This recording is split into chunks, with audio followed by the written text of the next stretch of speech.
Hello everyone, welcome back to my channel. আশা করছি তোমরা সবাই খুব ভালো আছো। আমি তো ভীষণ ভালো আছি। আর চলে এসেছিলাম মানালি ঘুরতে।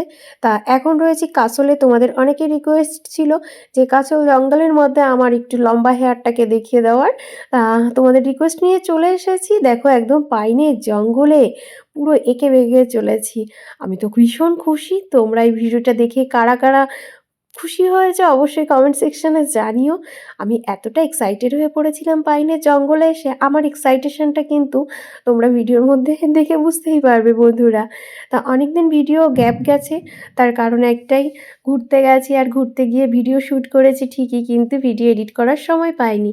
তাই বাড়িতে এসে তোমাদের সঙ্গে দুই একটা ভিডিওর মাধ্যমে শেয়ার করছি কোথায় গেলাম, কতটা এনজয় করলাম।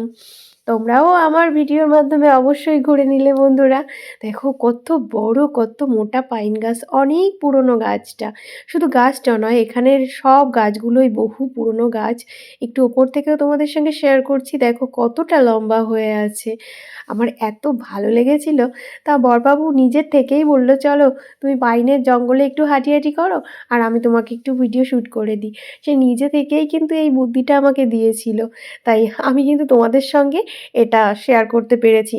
সম্পূর্ণ ক্রেডিটটা শুধু তারই, আমার মাথায় আসেইনি। তো চলো দেখে নাও। হেয়ার কম্বিং তো আর সম্ভব নয় এই ঘন জঙ্গলের মধ্যে। অনেকটা ভয়ে ভয়ে এগিয়ে চলেছিলাম।